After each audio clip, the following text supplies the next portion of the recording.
This doesn't make any sense for the Dallas Mavericks, and honestly, it sounds like something fishy is happening behind the scenes. Ever since the Dallas Mavericks fired Nico Harrison, we have gotten report after report after report highlighting how the Dallas Mavericks are ready to pivot from their win now mentality and focus on Cooper Flagg in the future. We've seen reports about how Klay Thompson may be finding a new home sometime between now and the trade deadline, as well as Anthony Davis being at the center of all trade talk as the Dallas Mavericks look to find a new future, as we don't have any draft capital and our younger players need something to look forward to in the future.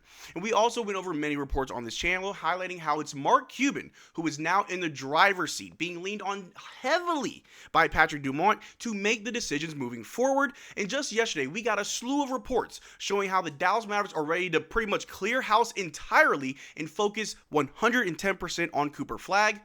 But then, in Mark Cuban fashion, he threw us a curveball, contradicting everything that we've been told so far. So in this video, we're going to break down these reports around the Dallas Mavericks, who's getting traded, who's getting shopped, what is Mark Cuban doing, and what did he say that's really making all this very hard to understand. But how's it going, everybody? My name is Marcel Martin. This is Mavs Digest, bringing you the latest news on everything Mavericks related.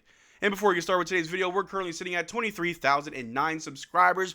We hit 23K as we're on the road to 25K. I really want to hit that before the end of the season. So if you want to be up to date on everything Mavericks related all season long as we deal with trade rumors, people getting hurt, people getting sick, and everything else in between, make sure you subscribe so you don't miss out on a single thing that we do. And I just want to apologize for not going live yesterday. I'm dealing with a little bit of a cold right now. The weather's changing. My allergies are acting up. Cooper Flagg also missed yesterday's game, so I'm feeling a little bit Cooperish right now.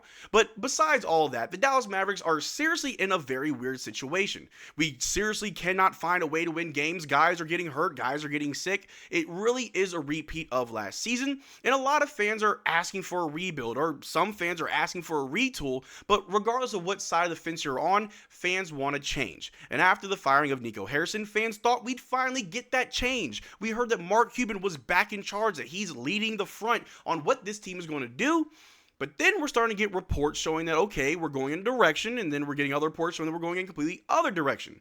If we want to start off with this right now, we got a report the other day saying that Patrick Dumont and his new basketball cabinet, which now includes Mark Cuban, are preparing to test the trade market for Anthony Davis per McMahon, saying they are making a full pivot toward the future of the team by building around Cooper Flagg, which in my opinion, and I know a lot of people argue against it, but in my opinion, that's probably your best bet. You have Cooper Flagg, the #1 overall pick, the youngest player in his draft, arguably the best player in his draft. We are having a very rough start to the season as we're trying to navigate this two-timeline scenario where we want to compete while prepare for the future, but we can't prepare for the future because we can't compete. It's a very weird situation. We are very, very light on draft capital. We don't control our 4 first-round picks after this upcoming draft, which could mean a lot of hardships for the future of the Dallas Mavericks. If we cannot be competitive or contend, those 4 years where we don't control our first round pick will be pretty tough to deal with if we can't make it to the playoffs or we fail to go far in the playoffs and we don't even have a first round pick to show for it. It'll be hard to get young players and young talent to come to Dallas if we don't have those picks. So if you want to pivot towards the future of Cooper Flagg, then yes, you've explored trade options for the majority of your team. That includes Klay Thompson, D'Angelo Russell, as well as Anthony Davis. I know a lot of people don't want to hear it, but you look at Kyrie Irving and you ask him, do you want to stay for a rebuild or a retool, or would you want to be traded to a team where you can win right now? All due respect to Kyrie Irving, I would love to see him retire as a Dallas Maverick. He is my favorite player even before he put on the blue jersey. But you got to show him that respect of what do you want to do for your career. I don't want to send you to some bottom feeder team like the Utah Jazz or the New Orleans Pelicans. No, send Kyrie Irving somewhere where he can flourish. You get back wherever you can, thank him for his time, and you move on with your day. But if you want to win now, then yes, you forego all of that. But the Dallas Mavericks have shown time and time again all season long from all these reports that moving forward with the rebuild may be the best bet. But we got more reports that came out yesterday showing that Kyrie Irving is reportedly making great progress on the court, but his return this season is in question because of other reasons. Now, if you remember that video I put out 2 days ago going over Kyrie Irving's injury update, yes, from all the reports coming out, Kyrie Irving is indeed ready to play now. The reports are too concise and too similar to each other to argue against it that yes, Kyrie Irving is ahead of schedule. His recovery has been great. He's doing on-court things at a very small scale, but nonetheless, he is ready to return within a month's time, maybe 2. I also went over how the only thing holding back Kyrie Irving from coming back on the court is Anthony Davis. I'll put the report back up where it says his return to this season is in question because of other reasons. The other reasons is Anthony Davis. There is no point for Kyrie Irving to come back from injury and try to compete if we don't have a competitive team. It would make no sense. So if Anthony Davis comes back healthy, then we know that Kyrie Irving is right behind him and the team will stay competitive. However, if the Dallas Mavericks choose to rebuild, then Kyrie Irving may not come back this whole season. He may just say, I'll just sit out this whole season. I'll come back next year and see what can happen over the summer, or if I decide to stay. The future is very questionable right now because of so many other power struggles within the organization. You have Patrick Dumont. You have Mark Cuban. You also have Jason Kidd and Kyrie Irving, who both have a voice in this organization. And the direction of this team, right now, it's up in the air.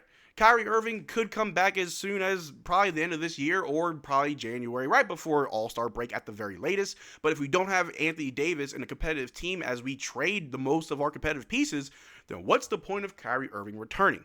Which makes all of this the more concerning and confusing, as we did get more reports yesterday, because they're not done with just wanting to trade Anthony Davis.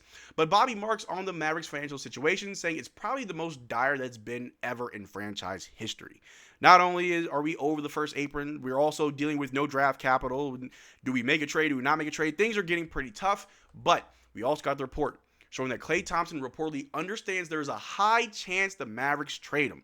And I just want to take a moment right now and give all respect to Klay Thompson. He has been playing amazing ever since he got put to the bench. Maybe not crazy 6-7 threes a game, but he has had games where off the bench he's our best player, at least from a scoring perspective. And I appreciate that from Klay Thompson, that he took that in stride, that hey, I'm not the Klay of my prime. If I have to come off the bench, then so be it. Maybe that's a way that he can build up his trade value, go somewhere else, maybe to a competitor where he can live off the rest of his career. But we have seen this reports even back when Nico Harrison was still here, that they were thinking about shopping Klay Thompson, and he understands there's a good chance he will get traded. But not only Klay Thompson, another report came out yesterday. The Dallas Mavericks are open to trading former All-Star D'Angelo Russell. And I'm not going to lie, almost forgot that he was an All-Star back in the day. But if the Dallas Mavericks are seriously considering trading Anthony Davis, Klay Thompson, and D'Angelo Russell, yeah, you're selling the farm. You just blow the whole team up. You get as much draft capital and young talent as you can get, expiring contracts to free up some cap space, and you prepare for the long, struggling, and arduous task of rebuilding this team from where they were 2 seasons ago over the next 4, maybe 5 seasons. And I know a lot of Mavs fans are having a hard time right now watching the team as is, and maybe they would have even a harder time watching them do a rebuild. But the goal of being competitive, you have to figure out which way to go. Do you go all in right now and gamble on the health of your aging stars that are dealing with injuries? Or do you push back that timeline another 4 or 5 years? You get draft capital, you deal with being a trash team for a season or two, and you slowly build your way back. One of the hardest things in this one of the hardest things to do in this league is to go from being very competitive to not being competitive and trying to bounce back very fast. Not many teams can do it. The Dallas Mavericks, maybe they don't want to gamble and try to see how hard they can bounce back from being in the finals to not being in the finals and trying to get back to it. The path back may be best ran by going through a rebuild. But with all these reports and rumors surrounding a trade, who's getting moved, who's not getting moved, Mark Cuban, who I've said before is in the driver's seat, he's in charge right now, decided to throw a wrench in all of these reports. At the end of the day yesterday, we got this. Mark Cuban has released a statement saying the Mavericks will not trade Anthony Davis and our focus on winning, saying we won't. We want to try to win. And with that, I think we are back to the good old days of Mark Cuban being in charge and just saying whatever he wants and contradicting that with his actions. If Mark Cuban is being serious in that report that he does not want to trade Anthony Davis and he wants to win right now, maybe we don't make trades. Maybe we do make trades, but around the other players and not Anthony Davis or Kyrie Irving or Cooper Flag. Maybe other players get traded like Klay Thompson or like D'Angelo Russell. The Dallas Mavericks have a lot of shortcomings. Health is our biggest issue. So whoever you trade for, hopefully they have a pretty good health history. But I'm not too sure that Mark Cuban's being 100% genuine. There have been many reports leading up to yesterday showing that the Dallas Mavericks were ready to make changes, that Mark Cuban was name dropped as being the one who wants to make changes. He wants to change things up and move past what Nico Harrison has built. But if you want to win now and you don't want to trade Anthony Davis, I wonder what caused that change. And the only thing I can really think of is maybe he had a long talk with Kyrie Irving and realized that if I want to keep players happy, I can't blow it up just yet. But let me know what you think in the comment section down below. Do you think that Mark Cuban is serious about not wanting to make any changes? Or do you think that he's just bluffing for the media and that we definitely need to rebuild this team? Let me know what you think in the comment section down below. We can have a conversation about it. But that's all I got for you guys today. Thank you for making it this far into the video. Make sure to check out our Twitter and Discord. Links in the description below. And as always, y'all, take care. Drink water. Peace.